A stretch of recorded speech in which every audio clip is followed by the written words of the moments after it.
മോളെ മഞ്ചാടി, ചേച്ചി എന്തിനാ വന്നത്? പോലീസ് സ്റ്റേഷനിൽ വെച്ചൊരു തീരുമാനം എടുത്ത് പിരിഞ്ഞല്ലേ നമ്മള്? അങ്ങനെ പിരിയാൻ പറ്റുന്ന ബന്ധമാണോ മഞ്ചാടി നിനക്ക് നിന്റെ അച്ഛനോടും ചേച്ചിമാരോടും ഉള്ളത്?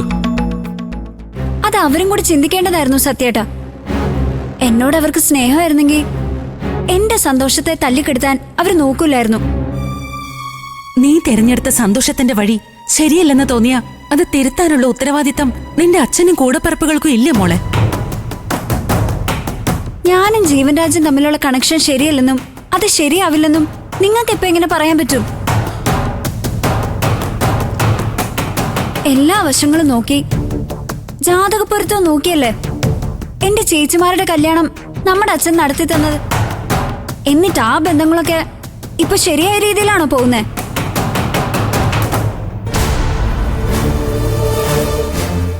എന്നാ ഞാനും ജീവന് ശരിയാണെന്ന് ഞങ്ങൾ നിങ്ങൾക്ക് മുന്നിൽ തെളിയിക്കും. സുശീലാന്റെ ഞങ്ങളുടെ കല്യാണം ഉടനെ നടത്തി തരുമെന്ന് പറഞ്ഞിരിക്കുക. ദയവ് ചെയ്ത് അതിന് തടസ്സം നിൽക്കാൻ വരരുത്. മഞ്ചാടി, എന്റെ അമ്മയെക്കുറിച്ച് ഞാൻ കുറ്റം പറയാൻ പാടില്ല.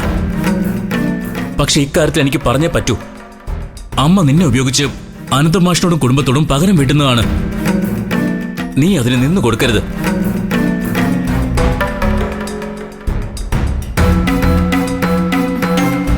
സത്യേട്ടന്റെ അമ്മയ്ക്ക് എന്തെങ്കിലും സ്വാർത്ഥത ഉണ്ടെങ്കിൽ സത്യേട്ടൻ അമ്മയെ മാറ്റിയെടുത്താൽ മതി. ജീവന്റെ എന്റെയും കല്യാണം ഞങ്ങളുടെ കൂടി ആവശ്യമാണ്. സുശീലാന്റെ നടത്തി തരുമ്പോ അവരുടെ ഉദ്ദേശം എന്താന്ന് നോക്കേണ്ട കാര്യം ഞങ്ങൾക്കില്ല. നീ അത്രയ്ക്ക് അഹങ്കരിക്കല്ലേ മഞ്ചാടി? നീ പറയുന്ന സുശീലാന്റി എന്റെ അടുത്ത് വന്നിരുന്നു. അവരാവശ്യപ്പെട്ട കാര്യത്തിന് ഞാനൊന്ന് സമ്മതം മൂളിയാലേ നിന്റെ കല്യാണം അവര് നടത്തില്ലെന്ന് മാത്രമല്ല, നിന്നെ ജീവൻരാജനെയും കൂടെ എന്നേക്കുമായി പിരിച്ചു തരാന്ന് അവരെനിക്ക് വാക്ക് തന്നിട്ടുണ്ട്. മഞ്ചാടി, ഇതാ ഞാൻ നിന്നോട് പറഞ്ഞേ ആരെയും കാണണ്ടാന്ന്. ഇതുപോലെ പലരും ഇനി ഇല്ലാത്ത കഥകൾ ഉണ്ടാക്കിക്കൊണ്ടുവരും. വേറെ വഴിയൊന്നും ഇല്ലല്ലോ. വഴി അറിയാഞ്ഞിട്ടല്ല ഹർഷൻ, എന്റെ അനിയത്തെ ഇവിടെ താമസിപ്പിച്ച് വഴി തെറ്റിക്കാൻ ശ്രമിച്ചതിനെ നിന്റെ കാരണത്ത് ഞാനൊന്ന് പൊട്ടിച്ചാ എന്നോടാരും ചോദിക്കാൻ വരില്ല. ഇവളെ വിചാരിച്ച ഇവൾ ഇതിലും വലിയ കുഴി ചെന്ന് ചാടരുതെന്ന് മാത്രം ഓർത്തിട്ടാ. ഇല്ലെങ്കിൽ നീയൊന്നും ഇവളെ മുന്നിൽ നിർത്തി എന്നോട് സംസാരിക്കില്ലായിരുന്നു. ഹർഷ ചേച്ചി ചേച്ചിയോട് സംസാരിക്കാൻ വന്നില്ലല്ലോ. ചേച്ചിയല്ലേ അവരുടെ വീട്ടിലേക്ക് വന്നത്. മഞ്ചാടി, ഏടത്തിയെ ഞാൻ എങ്ങോട്ട് കൂട്ടിക്കൊണ്ടു വന്നത്? നീ ചിന്തിക്കുന്നതിലും അപ്പുറത്തുള്ളൊരു ചതി ഇതിനകത്ത് ഒളിഞ്ഞു കിടക്കുന്നുണ്ട്. ദയവ് ചെയ്ത് നീ ഒന്നും മനസ്സിലാക്ക്. ഇല്ല സത്യേട്ടാ, നിങ്ങൾ ഇനി എന്ത് പറഞ്ഞാലും എന്റെ വീട്ടുകാരെ ഞാൻ വിശ്വസിക്കത്തില്ല. എന്നെ പിടിച്ചോണ്ട് പോയി ജീവനെ പോലീസിന് ഒറ്റുകൊടുത്ത് തല്ലി ചതപ്പിച്ചത് ഇവര്. അതിന്ന് എന്നെ അവനെയും രക്ഷിച്ചത് സുശീലാന്റെ ഇന്ദ്രേട്ടനുവാ. അപ്പൊ അവരെയല്ല ഞാൻ വിശ്വസിക്കേണ്ടത്. ഇന്ദ്രേട്ടനെ രവിയെ സപ്പോർട്ട് ചെയ്യുന്നത് കൊണ്ടാ എനിക്ക് ഇവിടെ നിൽക്കാൻ കഴിയുന്നത്. ഇവിടെ നിന്ന് ആരെങ്കിലും പിടിച്ചോണ്ട് പോകാൻ നോക്കിയാ അവരിടപെടും എന്നുള്ള പ്രതീക്ഷ എനിക്കുണ്ട്. മഞ്ചാടി, നിന്നെ ആരും ഇവിടുന്ന് പിടിച്ചോണ്ട് പോകാനൊന്നും ഉദ്ദേശിക്കുന്നില്ല.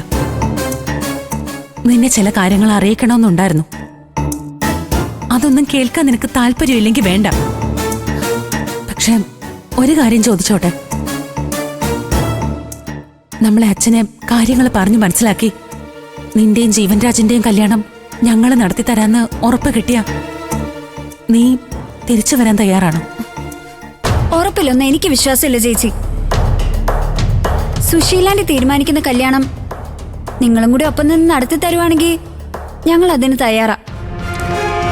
അതല്ലാതെ വേറൊരു ഒത്തുതീർപ്പിനും ആരും ഇനി ശ്രമിക്കണ്ട.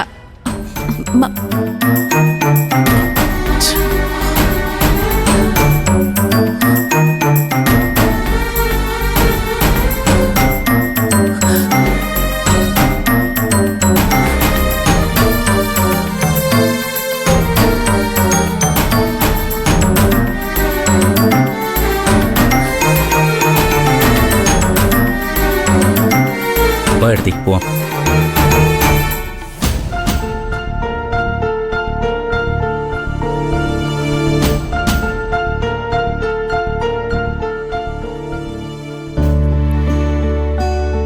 ശ്രീശാന്തിന് വീണ്ടും വിലക്ക്.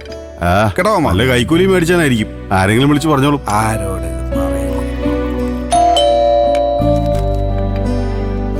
ആരോ വന്നല്ലോ.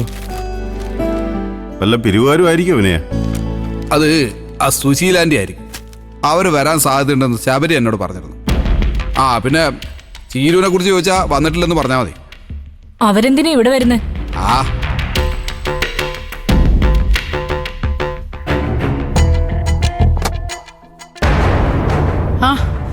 ആ വിനയും തിരക്കൊക്കെ ഒഴിഞ്ഞ് വിശ്രമത്തിലായിരിക്കും അല്ലേ? അല്ല, മഞ്ചാടിയുടെ പുറകെയുള്ള ഓട്ടം അവസാനിച്ച് കാണുമല്ലോ. അങ്ങനെ അവസാനിച്ചതൊന്നും കരുതണ്ട ആറ്റി. മഞ്ചാടിയുടെ കഴുത്തിൽ അവന്റെ താലി വീഴുന്നത് വരെ അവളെ തിരിച്ചു പിടിക്കാനുള്ള ശ്രമം ഞങ്ങൾ തുടർന്നുകൊണ്ടേയിരിക്കും. അതിനി 24 മണിക്കൂർ തികച്ചില്ലല്ലോ വിനയ.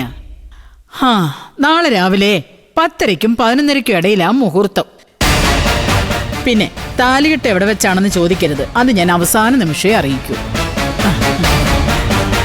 അതെ, ഞാൻ മഞ്ചാടിയുടെയും ജീവൻരാജിന്റെയും കല്യാണത്തിന് വിനയനെയും കുടുംബത്തെ ക്ഷണിക്കാനാ വന്നത്. അല്ല, എനിക്ക് അകത്തോട്ട് വരാമല്ലോ അല്ലേ? വരൂ.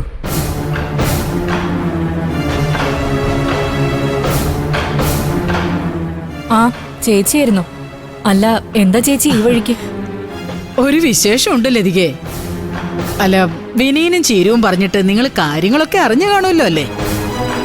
അല്ല, ചീരു ഇതുവരെ ഇങ്ങോട്ട് വന്നില്ലേ?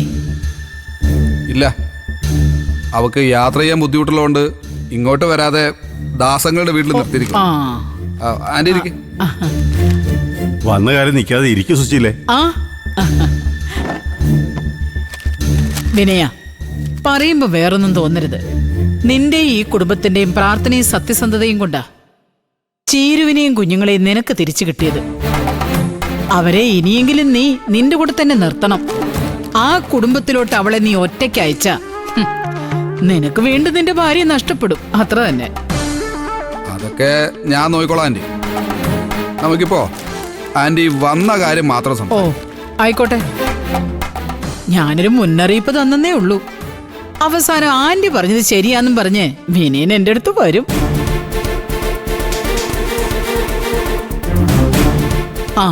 അത് പോട്ടെ. ഞാൻ വന്നതേ അനന്തം മാഷയുടെ ഇളയ മോളുടെ കല്യാണം ക്ഷണിക്കാനാ.